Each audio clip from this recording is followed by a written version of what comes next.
Assalamualaikum warahmatullahi wabarakatuh.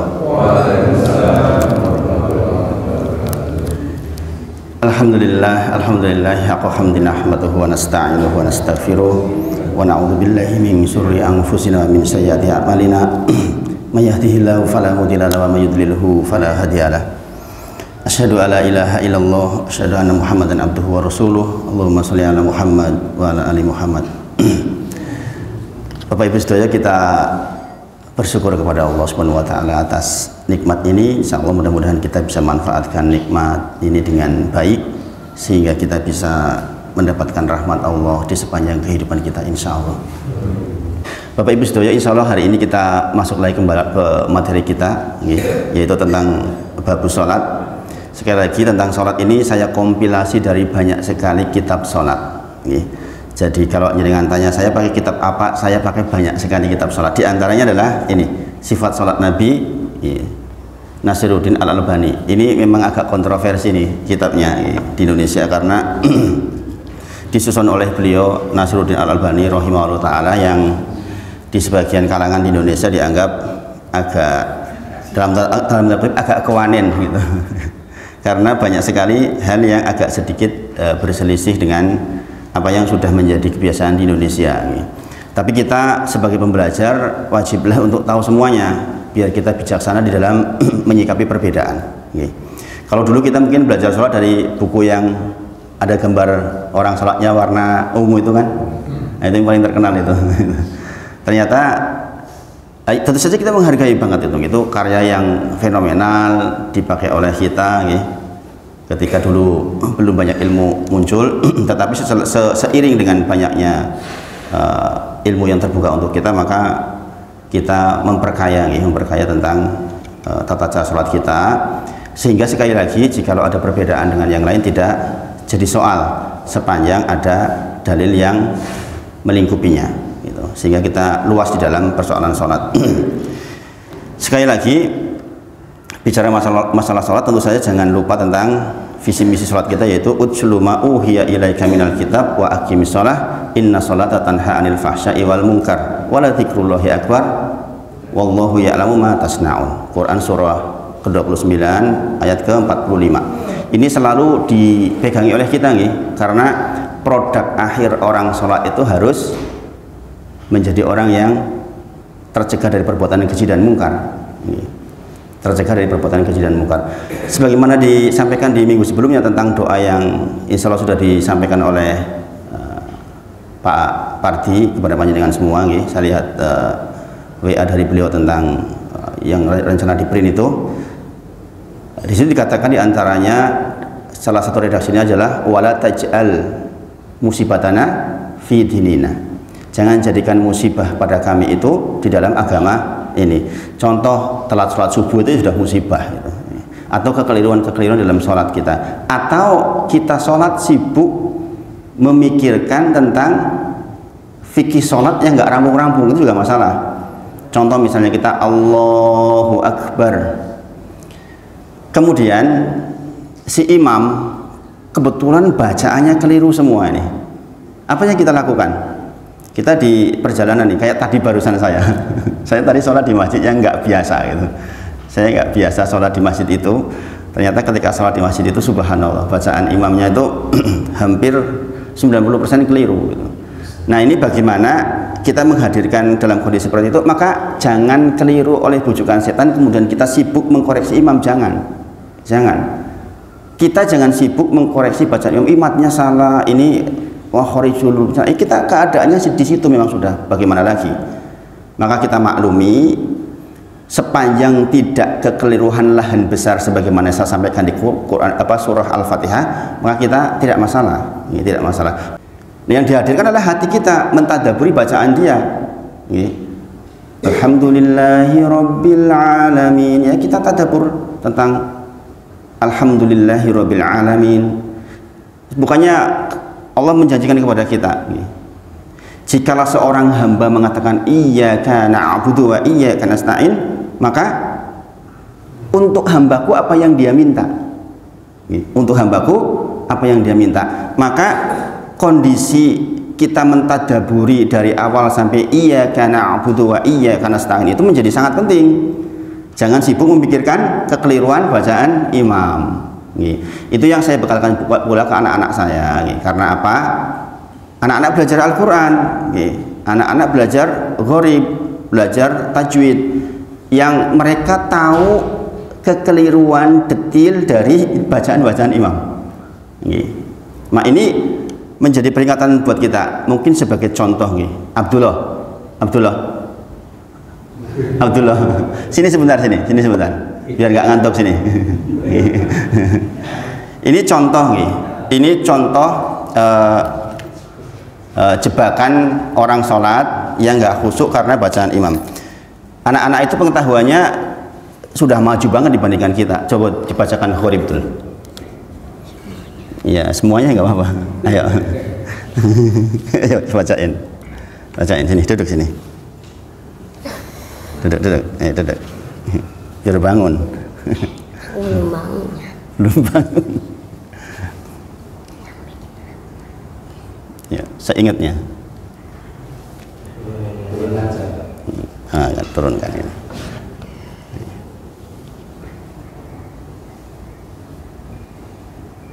Semua tulisan anak-anaknya dibaca pendek. Jika terpaksa wakaf tetap dibaca panjang satu alif.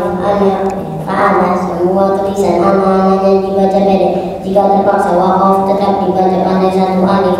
Semua tulisan anak-anaknya dibaca pendek kecuali anaba, anabu, anasiya, al-anamila. Afa in hati-hati hanya dibaca pendek. Min nabai hati-hati banyak dibaca pendek. Malaihim, semua tulisan malaihim hanya dibaca pendek. Malaihi, semua tulisan malaihi hanya dibaca pendek.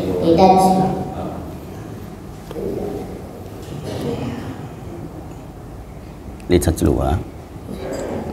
Lihat semua tulisan wa yang diikuti alif hanya dibaca panjang kecuali lihat semua dia berdua wana berdua dan dua. Lakinna hati-hati hanya dibaca pendek. Lakinna hati-hati hanya tetap dibaca panjang. Una jika dibaca waqaf hanya dibaca panjang.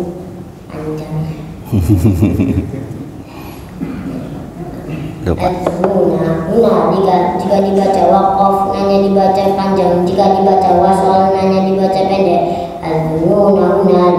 Ar-Rasulah waqalu, jika dibaca waqaf hanya dibaca panjang. Jika dibaca wasal hanya dibaca pendek. Ar-Rasulah waqalu as-sabila Rabbana, jika dibaca waqaf hanya dibaca panjang. Jika dibaca wasal hanya dibaca pendek. As-sabila Rabbana. Samuda, semua tulisan samuda hanya dibaca pendek. Jika terpaksa waqaf hanya dibaca sukun samuda. Udah. Sekarang tajwidnya. Hukum nun sukun. Hukum nun sukun atau tanwin dibagi 5. Idhar halqi, idgham bi gunna, idgham bila gunna, iqlab ikhfa haqiqi. Idhar halqi ialah nun sukun atau tanwin bertemu salah satu huruf hamzah atau ain minha. Contohnya hamzah man amana, ghasiqin idza waqaba, ha yanhituna, alimun hakimun, min khawfin yawmaidin khashi'atun, ain anta sami'un alimun, ghaib min ghillin azizun ghafurun, ha min hadin jurfin harin. Bapak Ibu Saudara, apa yang ingin saya tunjukkan pada jenengan tentang seperti ini, bahwa sesungguhnya kita semakin belajar itu semakin banyak hal yang orang lain nggak tahu. Tapi kita jangan terjebak oleh setan. Setelah kita bisa, kemudian kita akan menyaksikan di masyarakat bahwa bahkan imam pun sering banget keliru. Contohnya tadi disampaikan tentang hukum gharib misalnya. Di itu ada bacaan saktah misalnya. Alhamdulillahilladzi anzala ala abdihil kitaba wa lam yaj'al lahu iwaja qayyima. Itu berhenti satu alif tanpa ambil nafas. Sering kali kita menyaksikan para imam itu keliru dalam hal-hal seperti ini. Maka bekal untuk kita, ingatlah, utslu ma uhiya ilaika minal kitab wa aqimis shalah inna sholata tanha 'anil fahsya'i wal munkar. Jangan sampai ketika kita sudah tahu dengan ilmu ini justru kemudian kita terjebak menyalah-nyalahkan imam. Ini masalah Bapak Ibu sedaya. Jadi di antara bentuk tipuan setan untuk orang yang ahli baca Quran adalah itu. Itu. Sekali lagi, tentu ada fikih tersendiri jikalau kekeliruannya adalah lahan besar, sebagaimana saya bahas sebelumnya di bacaan Al-Fatihah, alhamdulillahirabbil alamin. Kalau dibaca alhamdu tentu saja itu adalah lahan besar. Ini bagi yang betul-betul tahu memang sudah harus mufarokoh, walaupun mufarokoh secara hati, dia berpisah dari imam. Karena alhamdu itu segala puji, sementara alhamdu segala kematian, segala kehancuran milik Allah. Itu jauh sekali. Jauh sekali.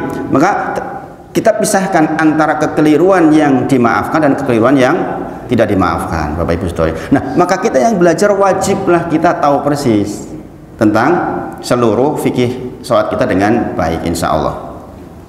Dulu terakhir kita sampai pembahasan tentang syarat, dan terakhir sampai masalah zihar. Nah, ini saya lompat dulu, kita sekarang masuk ke rukun. Nanti tentang syarat kita bahas di belakang, insya Allah, yaitu tentang misalnya hukum tentang ngaji dan lain sebagainya nanti di atau jenengan mungkin sambil baca referensi yang lain dulu, karena itu sangat luas, rampung 3-4 kali pertemuan itu. Nah, sekarang kita masuk ke rukun sholat. Rukun sholat secara bahasa artinya tiang atau sendi. Kita tahu tiang atau sendi itu ya intinya bangunan. Kalau nggak ada tiang dan sendinya, bangunan tidak akan berdiri. Artinya kalau kehilangan satu rukun ya sudah rubuh. Maka rukun ini diperhatikan, jangan sampai ada yang kelewat. Dulu kita sudah pernah catat rukun ada 14. Sekali lagi perbedaan jumlah itu hanya perbedaan istilah. Ada yang mengatakan 18 karena setiap tumakninah dihitung satu. Sementara di sini yang saya sebut tumakninah itu hanya satu saja, satu rukun. Dulu yang pertama apa? Berdiri bagi yang mampu. Sekali lagi, berdiri bagi yang mampu.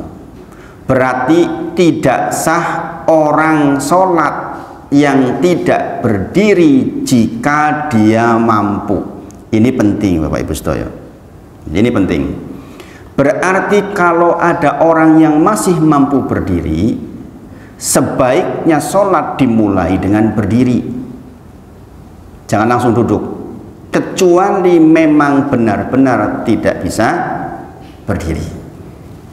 Setelahnya kemudian duduk gak masalah. Tapi ketika memulai dengan berdiri. Yang kedua adalah takbiratul ihram. Nanti kita bahas satu-satu insya Allah. Yang ketiga apa? Membaca suratul Fatihah. Ini yang kita bahas kemarin, bahwa kekhususan di suratul Fatihah wajiblah buat kita ditahsin. Di sini ada Pak Pardi hafidhullah taala yang bisa menjadi rujukan bacaan panjenengan, karena beliau pengajar tahsin. Maka kita setorlah, minimal jenengan sudah pernah setor sekali tentang bacaan Al-Fatihah panjenengan, jangan sampai keliru. Kemudian ruku, nanti juga ada aturan-aturan tentang ruku. Bangkit dari ruku disertai dengan iktidal dengan tegak. Yang keenam, sujud dengan anggota badan yang 7. Kemudian bangkit dari sujud, duduk di antara dua sujud, tumakninah. Nah, ini yang ada dibedakan. Ada yang tumakninahnya dibedakan pada bagian ini, pada bagian ini. Kalau ini tumakninah sebagai satu kesatuan rukun, yang intinya dia tenang di seluruh rukun itu. Kemudian tasyahud akhir, nanti kita bedakan dengan yang wajib. Tasyahud awal kok nggak disebutkan, itu di bagian yang lain. Kemudian duduknya tasyahud akhir. Kemudian sholawat untuk Nabi Muhammad SAW. Kemudian tertib rukunya dan salam yang pertama. Nah, berdiri bagi yang mampu. Sekali lagi, rujukan saya dari beberapa kitab. Ada kitab sifat sholat Nabi, ada kitab bekal sholatnya Ustadz Firanda Andirja, itu juga praktis, bagus. Kemudian beberapa dari apa yang saya pelajari di fikih Muyasar, misalnya fikihnya Imam Syafi'i juga, dan beberapa yang lain. Jadi kalau jangan tanya pakai kitab apa, rujukannya saya bermacam-macam supaya luas. Kalau jenengan mau satu aja sebenarnya nggak masalah. Misalnya mempelajari, saya mempelajari sifat sholat Nabi aja yang seperti ini, nggak masalah sebenarnya, nggak masalah. Saya nggak mau ribet lah, pokoknya saya tahunya ini ya sudah, ini aja, itu ya nggak apa-apa juga. Tapi ketika bertemu perbedaan, jangan bingung maksudnya. Apa dalil tentang bahwa sholat berdiri adalah rukun? Adalah ketika Rasulullah melihat seseorang yang jelek sholatnya, seseorang datang ke Rasulullah, kemudian setelah sholat beliau datang ke Rasulullah, Assalamualaikum ya Rasulullah, kemudian dijawab, kemudian Rasulullah mengatakan, irji fasoli fa innaka lam tusoli. Intinya, kamu tuh tadi sholatnya nggak bener, sholat lagi ya. Akhirnya orang ini sholat lagi. Yang kedua juga dikatakan irji fasoli fa innaka lam tusoli, sampai 3 kali. Matur nuwun, Pak. Sampai kejadiannya 3 kali. Nah, di antara kemudian dalil di dalam hadis itu adalah ketika orang ini mengatakan, ya Rasulullah, saya nggak tahu lagi yang baik bagaimana, ajarkan kepadaku. Rasulullah di antaranya memulai dengan qala idza kumtum ila sholati. Idza kumtum ila sholati berarti kondisinya ketika engkau berdiri untuk sholat, sebagaimana di dalam surah Al-Maidah ayat 6 tentang wudu. Ya ayyuhalladzina amanu idza kumtum ila sholati faghsilu wujuhakum, dan seterusnya. Berarti ini menjadi dalil bahwa berdiri itu rukun. Berdiri itu rukun, artinya kalau nggak berdiri tidak sah sholat kita. Bagaimana dengan sholat sunnah? Sholat sunnah sejak awal duduk pun tidak masalah. Ini bedanya. Jadi kalau sholat sunnah jenengan mampu berdiri dengan tegak bagus, kok jenengan tetap duduk, itu tetap sah sholatnya. Adapun berdiri berlaku untuk sholat fardu. Tetapi orang yang sholatnya sambil duduk sementara dia mampu berdiri, duduknya dia menghilangkan separuh pahala sholatnya, berbaringnya dia menghilangkan separuh dari sholat duduknya dia. Jadi harus diperhatikan. Apa hikmahnya? Apa hikmahnya kita boleh duduk sementara kita mampu berdiri? Adalah untuk memperpanjang sholat kita, memperbanyak sholat sunnah kita. Dalilnya adalah dalil dari hadis dari riwayat Aisyah radhiyallahu anha. Rasulullah dikabarkan kepada kita oleh Aisyah radhiyallahu anha bahwa Rasulullah melaksanakan sholat malam kadang 9 rakaat dalam berdiri yang sangat panjang. Tapi di waktu yang lain Rasulullah melaksanakan 9 rakaat sudah termasuk witir dengan duduk yang panjang. Sekali lagi, ini hikmahnya adalah untuk memotivasi kita. Kalau jenengan kok memang abot berdiri di sholat sunnah, duduk pun tidak masalah walaupun mampu. Beda dengan sholat fardu nggih. Kalau sholat fardu sepanjang masih mampu, maka wajiblah bagi dia untuk walaupun ditopang dengan tongkat. Sekali lagi, saking pentingnya rukun berdiri ini, walaupun ditopang dengan tongkat, maka wajib berdiri sepanjang masih punya kemampuan berdiri. Ini saya belum masuk tentang apa dibolehkan duduk. Batasan-batasan apa dibolehkan duduk. Ini kan yang penting, apalagi buat jenengan sesepuan. Ini kebutuhan yang mendesak, ya kan? Bahkan kalau ada kelebihan, bahasanya begitu, kalau ada kelebihan, sebagaimana kelebihan ketika jenengan mau melaksanakan zakatul fitr, jenengan punya rizki yang bisa untuk membayar orang, untuk membantu jenengan berdiri di dalam sholat, itu jenengan wajib bayar untuk melakukan berdiri dalam sholat. Yang boleh tidak sama sekali ketika harus dipegangi terus. Tapi kalau jenengan duduk bangun sendiri susah, kok jenengan mampu membayar orang untuk membuat jenengan bisa berdiri, harus dibayar. Saking pentingnya berdiri. Maksud saya, jangan memudah-mudahkan duduk kalau kita mampu berdiri di dalam sholat fardu. Sekali lagi, ini dalam sholat fardu. Jadi kalau sholat sunnah, jenengan mau, saya mau panjang bacaan, duduk itu nggak masalah, nggak masalah. Kemudian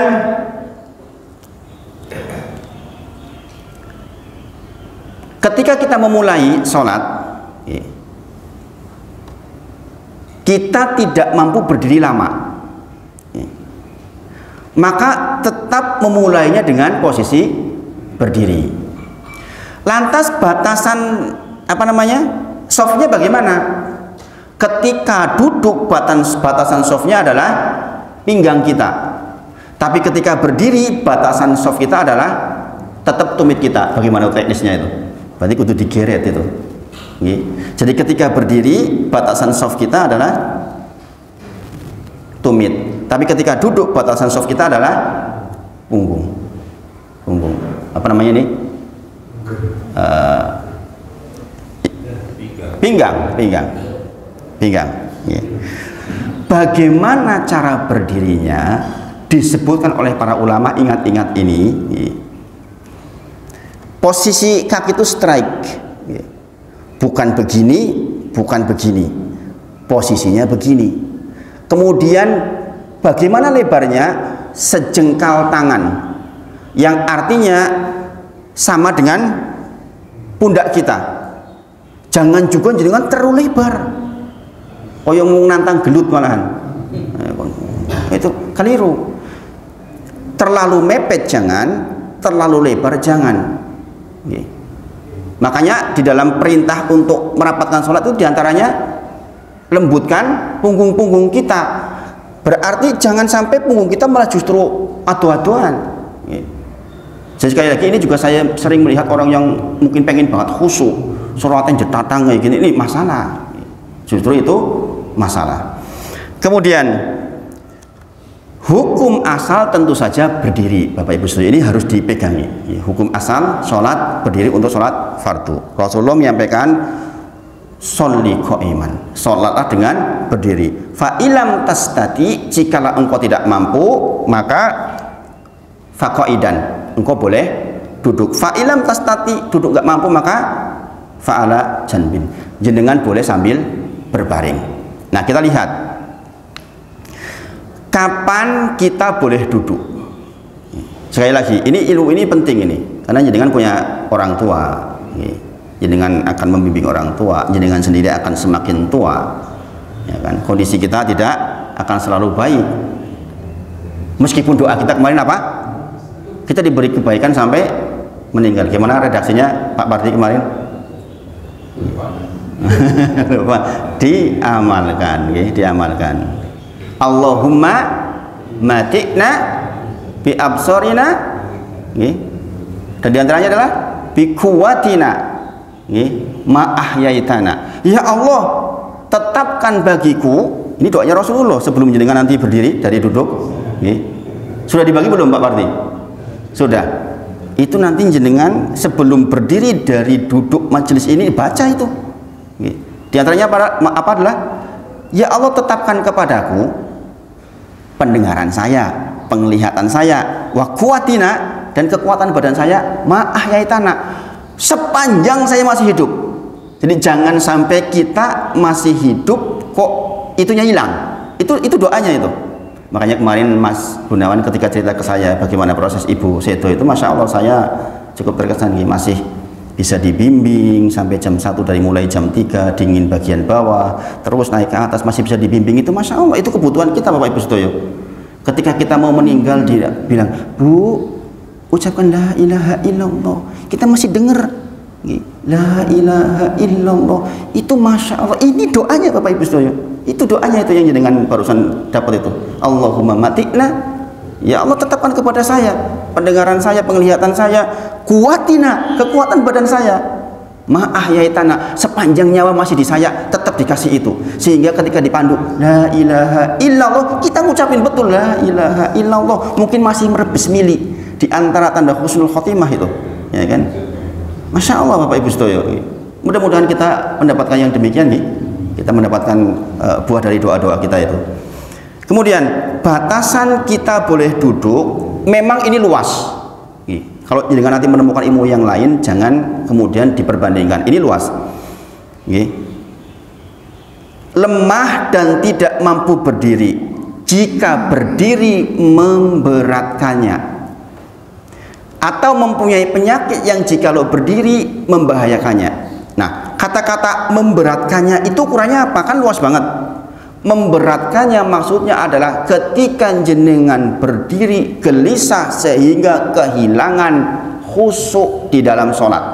Contoh, jenengan mampu berdiri tapi berdirinya panjenengan itu di dalam sholat panjenengan Allahu Akbar, kapan to rampung Al-Fatihah di hati kita. Nah, itu jenengan sudah menurut Ibnu Utsaimin rahimahullah taala sudah kategori boleh duduk. Jadi jangan mempersulit pula, walaupun ini rukun tapi jangan dipersulit. Atau ada orang sepuh yang memang benar-benar nggak mampu berdiri dengan batasan tadi itu, silahkan. Walaupun sekali lagi khusus untuk di awal diusahakan takbiratul ihram dalam kondisi berdiri. Kenapa? Wisi mampu jalan-jalan, ya kan? Mampu jalan kemana kemari, kesana kemari. Giliran sholat kemudian dia langsung duduk, ini jadi soal. Walaupun sekali lagi setelahnya boleh duduk. Di antara contohnya disebutkan di dalam bahasan kitab, orang lumpuh yang memang tidak mampu berdiri jelas. Ini. Kemudian orang tua yang sudah sulit berdiri. Kemudian orang sakit yang berpotensi terhambat penyembuhannya. Bapak Ibu sekalian, juga penting ini. Dia mampu berdiri, tapi berdirinya dia akan memperparah kondisi kesembuhannya, akan memperlama kondisi kesembuhannya, maka jangan berdiri. Contoh kaki, engkelnya kena, ya kan? Pemain bulu tangkis misalnya, engkelnya jatuh. Ketika dia berdiri dengan menopang tubuhnya, menjadikan dia semakin lama sembuhnya, maka dia termasuk boleh yang melakukan duduk. Jadi sekali lagi ini luas sekali. Hadis Imam Bukhari nomor 1050 dari Imam Imran bin Husain, saya pernah kena wasir. Ini kasusnya kena wasir. Kemudian maka saya bertanya kepada Nabi Muhammad SAW, maka beliau bersabda, "Sholli qa'iman fa ilam tastati fa qa'idan fa ilam tastati fa ala janbin." Sebagaimana tadi saya sebutkan. Maka ini dalil bolehnya sholat sambil duduk, bahkan sambil berbaring. Ibnu Qudamah rahimahullah berkata, orang yang sakit jika sholat berdiri akan menambah parah sakitnya, maka duduklah. Nih para ulama sebutin seperti itu, Bapak. Ibnu Qudamah nih yang menyebut rahimahullah taala. Orang yang kalau berdiri menambah sakitnya atau memperlambat sembuhnya, maka boleh. Jadi sekali lagi Bapak Ibu, jangan mempersulit. Karena ini kadang-kadang di satu masjid saya mengatakan, Ustadz, itu loh orang itu jagung itu. Kepiye itu ngadeg iso. Nah, ini kita harus bijaksana. Jangan kemudian langsung menghukumi. Lagi pula Bapak Ibu sekalian, dalam masalah fikih jangan ingat-ingat ini. Yang akan mempertanggungjawabkan di hadapan Allah itu kita. Jenengan nyalah-nyalah ke wong ki, dia akan bertanggung jawab sendiri. Gini apa nggih? Kita tuh akan mempertanggungjawabkan kita loh, perbuatan kita, ibadah kita. Lah kok sibuk menilai punya orang lain? Bahwa ilmu disampaikan iya, tapi sekali lagi bukan untuk menghukumi orang lain. Jangan jenengan besok di hadapan Allah itu amal jenengan kok yang dihisab, dia juga amal dia sendiri-sendiri. Bapak Ibu sekalian, kita nggak bisa minta bantuan orang lain, subhanallah. Kemudian di dalam riwayat lain, di dalam riwayat Imam Nasai dikatakan, jika tidak mampu maka dengan terlentangi tambahan dari Imam Nasai, berdiri, duduk, kemudian berbaring. Berbaring maksudnya tahu ya? Berbaring maksudnya miring kanan atau kiri. Kalau terlentang, wis ngablak-ngablak wis ora iso apa-apa. Nggih. Maka boleh terlentang. Di antara dalilnya ya tentu saja kita tahu surat Al-Baqarah, la yukallifullahu nafsan illa wus'aha. Allah tidak membebani kepada kita di luar kemampuan kita. Dari Anas bin Malik radhiyallahu anhu, Rasulullah shallallahu alaihi wasallam pernah terjatuh dari kudanya, kemudian Rasulullah terluka di bagian sebelah kanan dari tubuhnya. Maka kemudian ketika dijenguk, Rasulullah melaksanakan sholat ketika tiba waktunya dengan cara duduk. Maka kami pun sholat di belakang beliau dengan cara duduk. Ini dalil-dalil tentang bolehnya duduk. Kemudian di antara penguat dari bolehnya duduk diantaranya adalah tentang yang Allah sebutkan dalam surah Al-Hajj ayat 78, sebagaimana kita pernah bahas sebelumnya, wa ma ja'ala alaikum fi dini min haraj, Sungguh kami tidak menghendaki kesulitan dalam agama ini. Ini penting Bapak Ibu sedaya. Jadi sekali lagi jangan terlalu kenceng di dalam persoalan. Jenengan kok ilmunya belum sampai di satu waktu kok jenengan melaksanakan sholat kok iki kita itu aku kurang ngerti fikih, laksanakan sekemampuan panjenengan. Karena agama datang bukan untuk mempersulit jenengan. Berbeda antara orang yang sudah sampai ilmu dengan belum sampai ilmu. Karena ada permaafan di situ. Contoh misalnya jenengan Pak Pardi, lingkungannya misalnya di sebuah tempat ternyata sing imam yo sepuh tenan ra iso apa-apa kon sinau yo ra iso yo wis, itu sah insyaallah. Itu sah. Sesepuhan mbah kaum ora iso digenteni, bacaane keloro kabeh, wis 85 tahun kon sinau ora iso. Tapi dia cukup tetap imam tetapnya di situ, ya bagaimana ya, kita tetap di belakangnya itu. Jadi sekali lagi tidaklah agama ini hadir untuk mempersulit kita. Jika dia mampu berdiri dengan bertumpu pada tongkat, ini yang tadi saya sebutkan, atau dengan bersandar pada dinding atau kepada orang yang di sebelahnya, maka dia wajib berdiri karena tidak membahayakan kondisi kesehatannya. Jadi sekali lagi, sampai pun situasi seperti itu dilakukan, maka kita sendiri yang mengukur Bapak Ibu sedaya. Kita sendiri yang mengukur, kita yang paling tahu kondisi badan kita. Syekh Ibnu Utsaimin menyebutkan batasan kesulitan yang membolehkan sholat fardu dengan duduk. Dan cara duduknya diantaranya belum menyebutkan, sekali lagi, jika kekhusyuan masih bisa terpenuhi dengan berdiri panjenengan, maka lakukan dengan berdiri.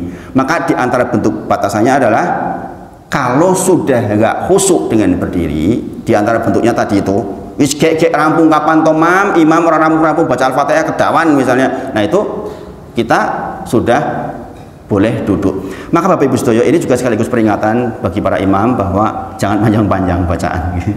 Kalau jenengan mau panjang itu harus di sholat sunnah panjenengan. Apalagi kalau pesertanya sesepuhan, pendek-pendek aja. Apakah harus surat yang langsung rampung? Enggak juga. Jenengan potongan-potongan Al-Baqarah, potongan Ali Imran enggak apa-apa. Walaupun ada keutamaan surat pendek yang langsung selesai itu ada keutamaan. Tapi sekali lagi, tentu kita menampilkan seluruhnya. Kadang-kadang potongan Ali Imran, kadang-kadang potongan-potongan itu boleh, tapi jangan panjang-panjang. Jangan panjang-panjang. Ada keluhan dari jamaah di Masjid An-Nur. Ini Jabal Nur, di sana An-Nur. Itu ibu-ibunya ngeluh ke saya itu, Ustadz, saya kalau yang imam itu beliau gitu. Saya kadang-kadang udah persiapan dulu untuk batal tengah-tengah. Kenapa Bu? Bacanya itu berapa itu? 9 halaman. Subhanallah. Dan ini orang diberitahu nggak mau. Kenapa? Sunahnya begini nih, sholat subuh tuh sunahnya begini, memang panjangnya harus segini. Mau menyalahi sunnah? Waduh, mengerikan itu. Mau panjang di dalam sholat sunnah, pas sendirian, nikmati itu. Jangan pas ngimami. Ini dalil ini sekaligus penting mengingat buat kita. Kondisi yang serupa adalah orang dalam kondisi ketakutan. Saya lagi nih, orang dalam kondisi ketakutan. Contoh, seseorang sedang mendapatkan ancaman, sementara dia sholat di balik tembok, maka dia boleh duduk untuk menghindari ancaman musuh. Kemudian di antara dalil tadi itu tentang kias bahwa boleh duduk ketika dalam kondisi takut adalah fa in khiftum farijalan aw rukbana, yaitu Quran surah Al-Baqarah ayat ke 239. Sepertinya kalau ini jangan harus lihat ceramah saya harusnya karena jangan bisa lupa kalau hanya sekali. Yaitu jikalau engkau takut ada bahaya, sholatlah sambil berjalan kaki atau berkendara. Dalam situasi perang, khawatir ketembak, maka jenengan sholat sambil berkendara pun boleh. Sholat sambil berjalan. Nah, kalau itu saja boleh, apalagi sambil duduk. Bagaimana cara duduknya? Bagaimana cara duduknya? Kalau jenengan baca riwayatnya panjang, gitu, maka akan ketemu satu hadis dari Aisyah radhiyallahu anha tentang duduk tarobbu. Apa tarobbu? Duduk bersila. Jadi yang disunahkan, yang dicontohkan oleh Rasulullah itu duduk tarobbu. Apakah wajib? Tidak. Para ulama lain menyebutkan ya sesuai dengan duduk sholat yang ada. Contoh, duduk iftiros, tahiyat awal, atau duduk tawaruk, tahiyat akhir, atau tarobu ini. Nah, adapun duduk ik'a itu ada yang boleh, ada yang makruh. Duduk ik'a tahu nggih? Ngertos mboten?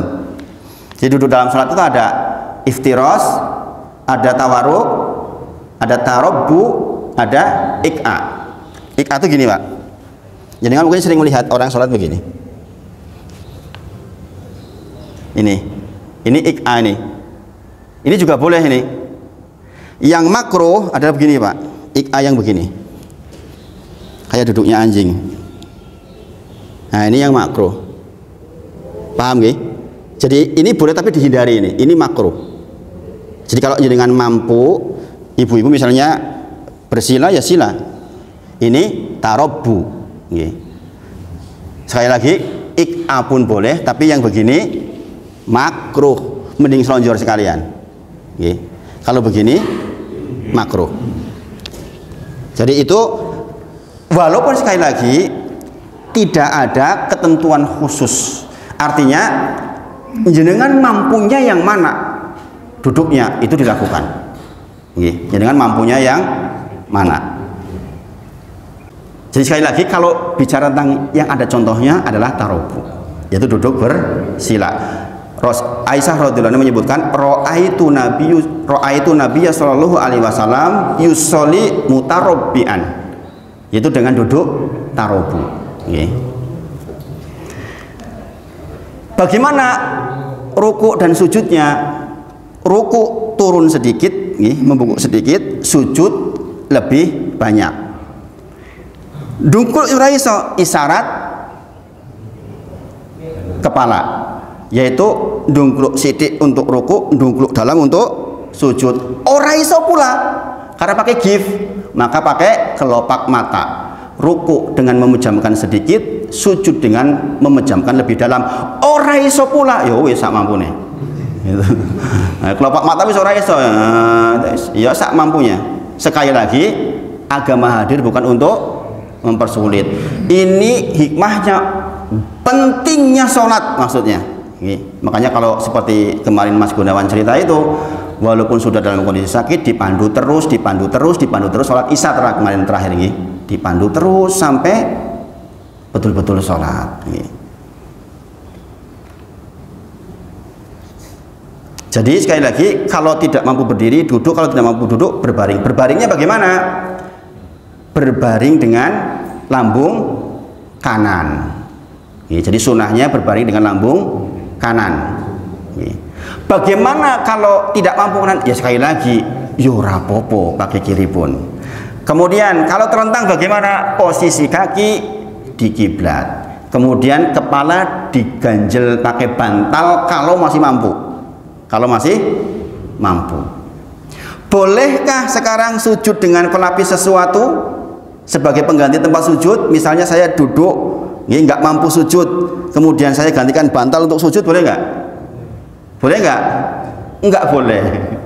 Rasulullah datang kepada orang sakit, kemudian menyaksikan orang itu sedang sholat sambil menghadap bantal begini untuk sujud. Rasulullah ambil bantalnya, orang itu ambil kayu, kemudian dia sujud di kayu, dia ambil kayunya. Maka Rasul menyebutkan, sholatlah sekemampuanmu, kalau engkau nggak mampu rukuk maka dengan isyarat, yaitu membungkuk sedikit dan membungkuk lebih dalam.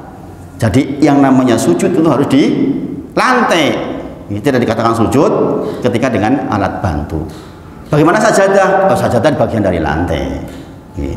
Jangan kemudian mempersulit. Nek ngono sajadah ora entuk, Ustaz. Nah, ini bikin masalah namanya.